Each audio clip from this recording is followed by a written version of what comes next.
DCGB 729 kHz. Enot sa Bareta, Enot sa Gabos. Oras sa Radyo DCGB, 5 minutos pasado alas 5.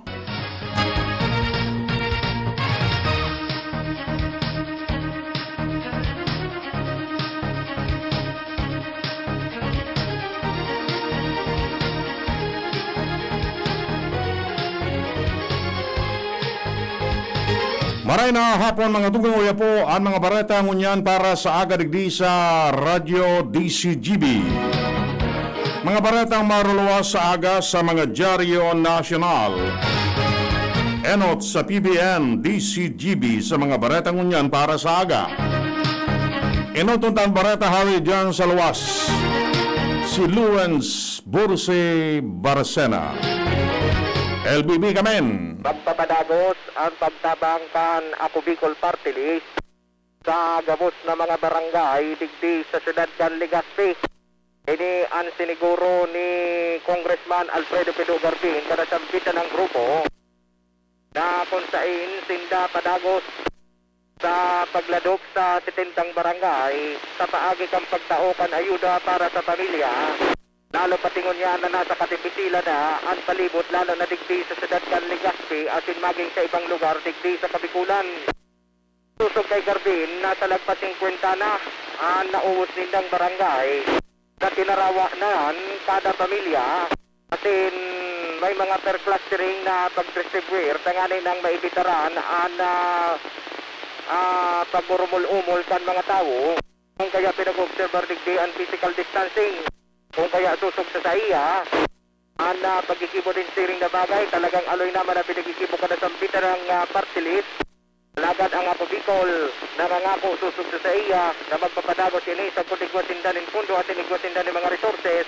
Tanganay ng makatabang sa mga tao, lalo na kung yan na nasa katahawang pag-faces dulot ng pandemya kan COVID-19. Dagdag na bareta, ako po, si LBB.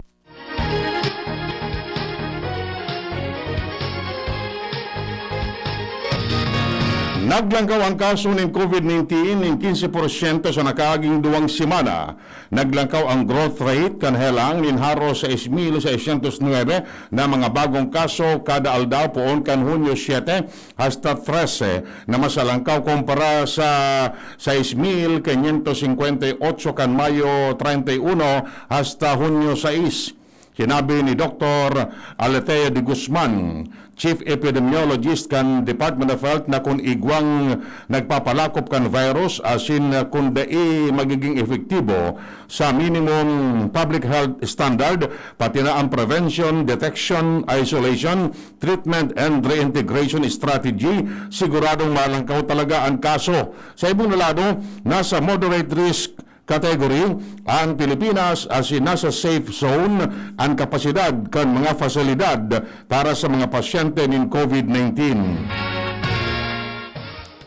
Sinabi ni dating Senador Antonio Trillanes na may mga planong magkandidato para presidente sa masunod na eleksyon, dapat magdeklarar na kan sa indang plano asin maghanda na para sa posisyon. Mantang ang Pilipinas panunin mga problema lalo na dahilan sa COVID-19 pandemic.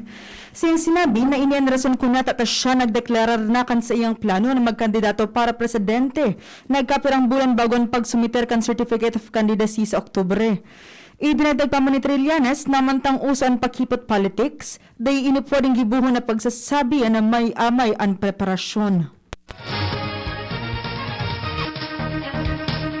Miyaras tanto sinabi kan Department of Health na ang bilang kan mga nagagadaan kausa kan COVID-19 para sa ngunya na bulan nagbaba na. Sinabi ni DOH Epidemiology Bureau Director Aletea de Guzman na nasyon nakaresto ng total na 720 nagadaan poon kan Hunyo 1 hasta 14 na may daily death average na 51 kaso na mas hababa kan Mayo 2021 na may total na 3,000 na nagagadaan o average na 97 ang nagagadaan araw-aldaw. Sa sinabi na gusto ninda na magbaba pa ang bilang kan mga nagagadaan kan sharing na virus. Sinabi ni Senador Panfilo Lacson na manggagana bilang presidente si Vice Presidente Leni Robredo sa karahayan kaini alagad dapat maging matagasman. Siyang sinabi na kunan karahayan kan puso iyon solamenteng basihan para magpili ning presidente, log si Robredo alagad, aram kan gabos na bako man sanaan may puso ang dapat magtukaw, kundi dapat maging maisog asin iba pang kalidad. Inumam na nilakson si Robredo asin sinabing all the best of luck matapos ang nominasyon kan isang bayanan sa pagka-presidente asin vice-presidente. Siyang tinawan ng linaw na daiman siya nagkakampanya para kay Robredo. Miaras tanto, dagdag na barata hanggang sa luwas. Si Hans Galero. Hans, kamen. Alcalde Noel Rosal ang Legazpi City Water District o LCWD na mag-ibo na nin magkakanig ng paagi para igwa ng alternatibong source ni na tubig ang sudad ng Legazpi. Ilingon niya ng pahayag na pagkahapon ni Alcalde Noel Rosal matapos nagbisitahon as in inspection niya mismo ang PhilHydro plant para mailing ang naraot na centrifugal pump na yung naging rason kung natawara ni sufficienteng tubig mo yan sa bilog na syudad ng Legazpi. Sigun kay Rosal, 2 to 3 days ang nahahalato na tangani na magkaiguan ni na matapos ang pagpakalhay ka nasambitan ng naraot na ekipahe at agad pinagahagad niyo niyan sa LCWD na magkaiguan na ni magkakanigong espersos tangani na daiman maapektaran in maray ang mga Legazpenyo niyan na nag-aasaman kan serbisyo kan tubig. Tangunyan, sinabi ni Rosal na pera kan pagkakaiguan ng alternative source, agado niya man na magkaiguan na o kaya tutukan naman kan LCWD as in PhilHydro and clarifier equipment tangan na magbiyon man ang pulos kan tubig di sa syudad kan Legazpi. Tangunyan, nagtaong asigurasyon si Rosal sa mga Legazpenyo na matausan ng prioridad as in pagtutok sa nasambitan ng problema. Dagdag na bareta, Ans Galero, DCGP. Siniguro kan Malacanang na sufisyente ang COVID-19 vaccine para sa mga pulis. Sinabi ni Presidential Spokesman Harry Roque na magkakanegosyo ng midbidon ang mga law enforcement agents sa pagmantinir kan katrangkiluan at seguridad sa tahaw kan COVID-19 pandemic. Sa sinabi na nangako naman si Presidente Rodrigo Duterte na ang mga men in uniform sharing sa mga pulis at sin militar magkakaiguanin prioridad na makaresibinin bakuna.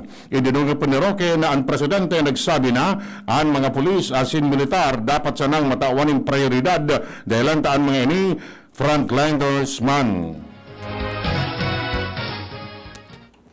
Sinabi ni Senador Panfilo Lacson na ang desisyon ka nagkapirang nominado kan isang bayanan para presidente asin vice-presidente sa masunod na eleksyon na magsayuma sa nominasyon bako marahay na poon para sa opposition coalition.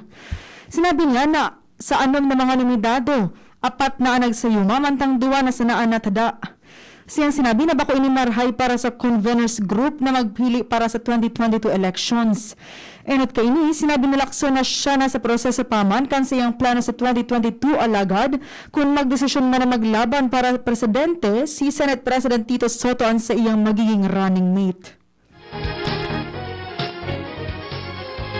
Miaras tanto iba panitalos kan bareta prioridad ngunyan kan administrasyon sa COVID-19 vaccination drive ang mga lugar na nasa lindong kan modified enhanced community quarantine na pigkukonsiderar na ikadua sa pinakamagabat na lockdown level. Sinabi ni Cabinet Secretary Carlo Alexi Nograles na ang mga nasa MACQ magkakaiguan ni mas takol na doses ni mga bakuna dalanta ipapairaran naman sa risk classification sa rason na nasabing mga lugar may halangkaw na bilang kan mga kaso ng COVID-19. Idinungan pa man niya na ini matapos tawanin otorisasyon ni Presidente Rodrigo Duterte ang deployment ni mas dakol na anti-coronavirus jabs sa mga lugar na may halangkaw na infection kan virus. Aminado ang Philippine National Police na maging mapagal asin difficile siring man, dakulang hagyat ang pagbantay sa vote buying asin dakulang hagyat sa maabot na eleksyon dahil ang tauso ng unya ng online banking asin cashless transaction. Sinabi ni PNP Chief General Guillermo Eleazar na ang pagbantay sa aktibidad ng pamamakalin boto sa 2022 elections, iyon talagang dakulang hagyat para sa inda alagad. Siya nagtawag ng asigurasyon sa publiko na mabugtak sindanin mga giya kontra sa siring na sistema. Idinagdag pa man niya na talagang may isip inikan mga tao na may planong mag-enganyer sa publiko na ipabakalan sa indang boto. Sinabi ni Eleazar na sinda makikipag-koordinar sa iba-ibang ahensya kay Banaan COMELEC tanganing magkaigwanin mga lakdang kung paano malabanan ang vote buying gamit ang electronic money transfer services. Ang iba pang detalles kang barata pagkatapos na nakaini. As I'm excited to learn new things. I know kulang pang experience ko sa pagiging mommy, but I still want to get things right the first time. Kaya I listen to experts. Kaya pagdating sa water, Wilkins Distilled ang choice ko for my family dahil ito ang most recommended water ng doctors. At kung nire-recommend nila, approve sa akin. This is Ann Curtis, and my family is worth a Wilkins. Thinking about quality learning towards quality education, Divine Word College of Legazpi is always here to deliver what you need for education. In the face of the pandemic, this school year 2021-2022, DWCL continues to offer quality academic programs and services through flexible learning platforms. DWCL is a prestigious, service-oriented Catholic institution with PAASCO Level 2 Ray-accredited programs. It nurtures young people to become moral and intellectual professionals, individuals with dignity, integrity, and service orientation, God-loving persons who want to make a difference in the world. The online and on-site enrollment processes for grade school, junior high school, and senior high school are now going on. The start of classes will be announced later. For college and graduate school program, the online and on-site enrollment for summer classes will be on June 15 to 16, 2021. Classes will start on June 21, 2021.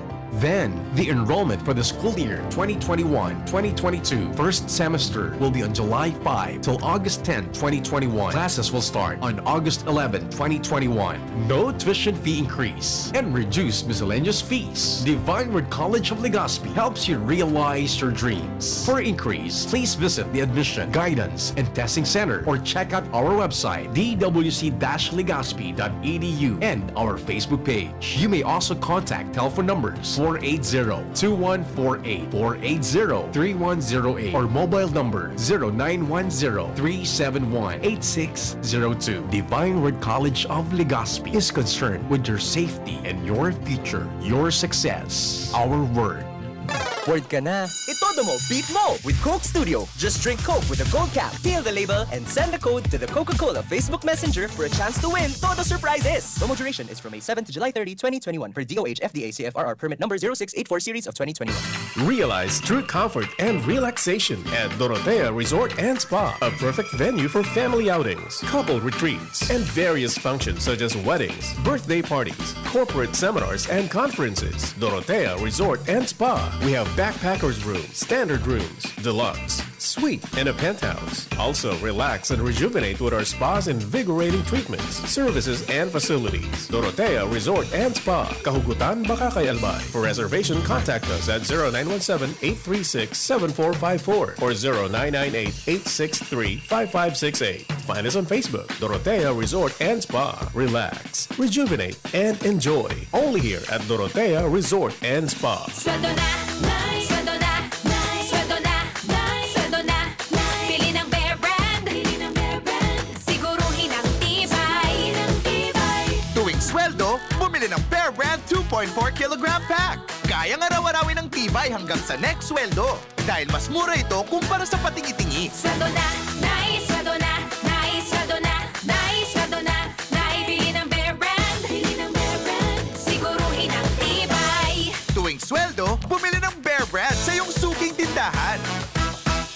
Tibay refers to Tibay Resistensya nutrients, vitamin C, iron, and zinc with 3 balanced meals. This product is not suitable for infant feeding and is not a breast milk substitute. Para kay Ralph na napuruhan ng boss, kay Suzy na di makasakay ng bus pa uwi, at syempre, para sa'yo. Embassy Whiskey. Its smooth, oaky flavor helps you unwind after a long day. Kaya relax, slow down, and chill muna tayo. Drink responsibly. Sa sobrang init ng summer, you deserve to relax. Chill muna with Embassy Whiskey. Drink responsibly. Siya ang servidor na may puso sa tao, Adrian Salceda ang pangalan niya. Sa pagtabang tunay na malalaoman, Adrian, si Adrian Salceda. Yan si Adrian, talaga naman. May maray na pag-gobyerno ang action man. Konkretong patinampo sa hararayong sidyo. Basta Salceda may maray na legasiya. Ang mga barangay, padaba niyang maray. Sa pulang gimawot niyang dubakol ng negosyante. Serbisyong may puso, ang satong kaibuhan. Hatod ni Adrian Salceda. Siya ang servidor na may puso sa tao, Adrian Sa pagtabang tunay na malalaoman, Adrian, si Adrian Salceda. Sa pandemyang ito, napakahalaga ng paggamit at pagbabahagi ng wastong impormasyon. Ang pagkalat ng fake news tungkol sa mga bakuna laban sa COVID-19 ay nagiging dulot ng takot at pagdududa. Dahil dito, patuloy na ipinapaalala sa publiko na ang lahat ng mga bakuna ay mabisa at ligtas na panangga laban sa COVID-19. Ang mga bakuna sa COVID-19 ay dumaan sa masusing pagsisiyasat, pag-aaral at pagsusuri ng mga eksperto. Huwag tayong basta maniwala sa mga haka-haka lamang, bagkus ay kumuha ng mga impormasyon mula sa mga verified sources. Ang taong may tiwala sa agham, makakamit ang kaligtasang inaasam. Uy, 2 pesos? Ara mo higwa ka ng Great Taste Premium Classic yan? 2 pesos sana kada sachet sa imong suking tindahan. Gibo sa 100% robusta beans, kaya may tama sa ng isog asin aroma sa kantidad na baryasa na. Barya lang, Great Taste na Premium Classic, tamang tabang at aroma. Sarap na lasa, sulit sa bulsa. Great Taste Premium Classic, 2 pesos SRP sana sa suking tindahan. Bakal na! Timplahin ang sulit sarap ng Great Taste Premium Classic. Pampagana sa mag-asawa, pampatigas na pampalakas. Ito ang Mixin Capsule with Fulvic Minerals. Uminom ng Mixin Capsule, samahan pa ng Mixin Coffee. Bago ang game. Mas mabilis ang epekto at mas lalo kang tatagal sa labanan. Pampatigas na pampalakas. Mixin Capsule with Fulvic Minerals. Energy Booster, the natural sex enhancer. Para makainom ng libre, mag-send lang ng inyong mensahe sa Facebook page, The Big C Freebies. The Big C Freebies. Para naman sa promo hotline, buy one take one, door-to-door delivery na. Free shipping pa. Mag-text sa 0967-583-1820. 0967-583-1820. Bear Brand Jr. Para sa 1 to 3 years old. May new formula. Available na in 2.4 kilo pack. 860 pesos lang ang suggested retail price. The use of milk supplements must only be upon the advice of a health professional. Ang paggamit ng gatas na ito ay dapat sang-ayon sa payo ng doktor o health professional. Per IACEO 51CA number 071 series of 2020. Pandesal. Ito naman ang tunog ng may diskarte. Pandesal. Yan ang legit Gin Kapitan. May tamang lasang hagod sa presyong kayang-kaya. Gin Kapitan. Kayang-kaya. Drink responsibly. Basta't sama-sama sa diskarte, kayang-kaya. Gin Kapitan. Kayang-kaya. Inihahandog ng Goldshine Pharmaceuticals Incorporated ang Magkape at Magkamilyon sa Jim's Coffee Raffle Promo. Ang isang entry ay dapat may kalakip na 5 sachets. Any combination ng alingmang Jim's Coffee product. Ang mga promo purchase na ilalakip ay dapat may expiry year na 2021 onwards. Ilagay sa puting sobre kasama ang pangalan, edad, kompletong address, contact number, firma. Kung anong Jim's Coffee variant ang inilakip, ang pangalan ng tindahan kung saan binili ang Jim's Coffee at ang promo title. Ihulog ang mga entries sa mga partner outlets nationwide. Magkakaroon ng preliminary draw kung saan 6 ang pwedeng manalo ng 100,000 pesos at 27,000 pesos sa bawat partner outlet. Ang grand draw ay sa December 22, 2021 kung saan isa ang maswerteng mananalo ng 1 milyong piso. 1 million pesos. Ang kanyang partner outlet ay magkakamit ng 100,000 pesos. Mayroon ding 27 winners ng 27,000 pesos each. Magkape at magkamilyon sa Jim's Coffee Raffle Promo. See posters and print ads for more details. Promo period is from April 9 to December 5, 2001. Per DOH FDA CFRR permit number 0133 series of 2001.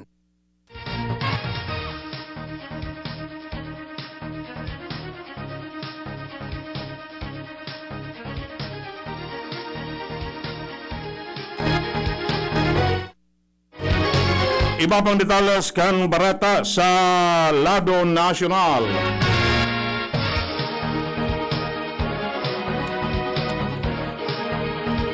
Lampas na sa 7 milyones ang nakaresibing ng bakuna kontra sa COVID-19 sa nasyon. Inang pahayag ni Vaccine Czar Carlito Galvez sa pagsasabi na sobra sa 7 milyones doses na itudok na poon kan Marso 1 hasta Hunyo 14. Nakumpleto naman kan 980,471 mga medical frontliners, 486,945 senior citizens, 429,333 301 na person with comorbidities, asin 7,067 na essential workers ang 2 dosis nin bakuna. Lampas naman sa 5.1 milyones ang nakaresibi kan primerong dosis kan bakuna mantang sa ngunyan iguanin 3,944 vaccination sites sa nasyon. Sa ibang lado, na-distribuer naman sa mga vaccination sites ang sobra sa 10.3 milyones na COVID-19 doses halos sa 12.7 milyones na supply nin bakuna. Ikinaugma kan Integrated Board of the Philippines ang naging kasunduan kan mga mahistrado kan Korte Suprema na istriktong ipasunod ang 24 na bulan na deadline para desisyonan ang kaso na nakasalang sa halangkaw na korte. Sinabi ni IBP National President Abogado Domingo Cayosa na inisarong paagi para makamit ang hustisya. Tiwaran iba na dahilan sa pangako kan Korte Suprema, may engganyar ang iba pang appellate as in trial courts na maresolveran sa halipot na deadline ang mga kaso na sa indang nakakaputan. Idinandag pa man ni Cayosa na dapat man na umawon ang plano kan Korte Suprema na irebisar ang mga regulasyon as in remedyo sa Korte as in mapakusog ang writ of amparo, habeas sa data as in writ of kalikasan, tanganing masiguro na mapapangataman ang diretsyo kan mga namamanuwaan kontra sa pang-aabuso. Padagos ang nanagdalangkaw ang public demand sa Pilipinas para sa Chinese-made CoronaVac vaccine na gibo kan Sinovac Company.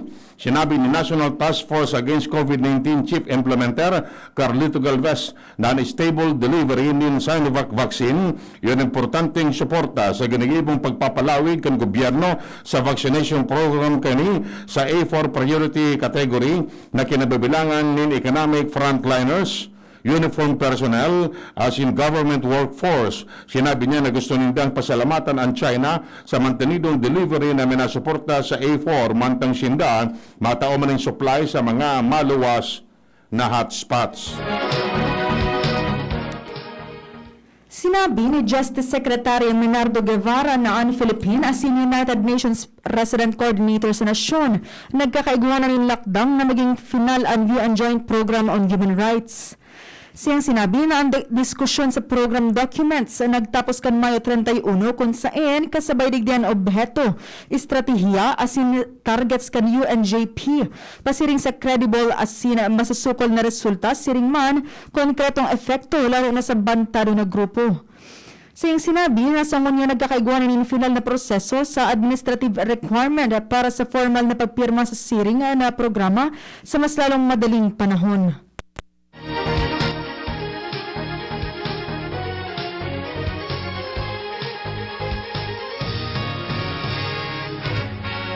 Pinamutikan kan Malacanang ang mga informasyon na mapakalanasyon ng mga bakuna kontra sa COVID-19 sa Taiwan. Ini matapos magluwas sa sarong Taiwanese media na nagpadara ng surat ang Pilipinas sa Central Epidemic Command Center kan Taiwan tanganing makakuha ng Emergency Utilization Authority sa mga bakunang gibo ninda. Sinabi ni Presidential Spokesman Harry Roque na daiman ng katotohanan ang siring na bagay manteng ini pinamutikan man ni Vaccine Czar Carlito Galvez sa pagsasabi na daiin niya isi ang anuman na paghahagad ng donasyon lalo na sa mga bakuna na bako man rekomendado sa Emergency Use Authorization halos sa Food and Drug Administration. Sinabi ni Justice Secretary Menardo Guevara na 52 ng kaso ang naipadara kan Philippine National Police sa Department of Justice tanganing matabangan sa indang investigasyon sa madugong operasyon sa lindong kan kampanya kontra sa illegal na droga. Siyang sinabi na igwanin mga kaso na involto ang administrative liability kontra sa ginatos na mga pulis dahilan sa aligadong salang kondukta sa anti-illegal drug operations. Idinandag pa man niya na sa 107 kaso hali sa Philippine Drug Enforcement Agency ang naisumiter sa DOJ para sa pagrebisar.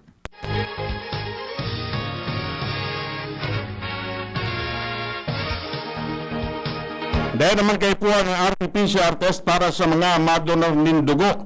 Inimpahayag kan Department of Health matapos manutaran na nagbaba ang donasyon ng dugo sa tahaw kan pandemya.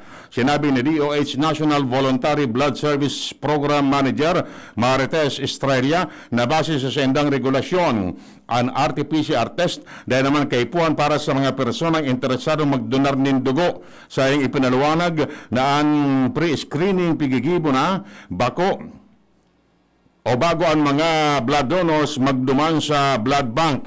Idinugan pa ni Estrella na ang mga madonor ng dugo iyo ang may maray na salud asin talagang figsa sa ligsig ninda ni Nosto bago man tugutan na magdonar ng dugo. Nasa 200,000 na mga registrants ang nakaresibinakan sa indang Philippine ID system. Sinabi ni Philippine Statistics Authority Assistant Secretary asin Deputy National Statistician Rosalinda Bautista na sinabi kan Philippine Postal Corporation na naresibinakan 200,000 na registrant ang sa indang ID, mantang 200,000 naman ang nakatalaan na i-deliver pa. Siyang sinabi na sinda naglalaom na mai-deliver na ang iba pang ID. Ang pagpaparehistro sa PhilSys, pinuunan kan Oktubre 2020, mantang nagpuon naman ang pag-deliver kan National ID kan Mayo. Yan mga tugang nga detalles kan mga bareta ang unyan para sa agadigdi sa Radio DCGB. Sa pag-arang kan mga pag-ariba, Ronald Baldo Salaro Technical. Kami po ang nagatud kan bareta. Ako po si Francie May Boras. Ako man po si Edwin Peralta na nagsasabing mabalos kung sino pagantabay. Puruhan ng boss. Kay Suzy na di makasakay ng bus pa uwi. At syempre, para sa'yo. Embassy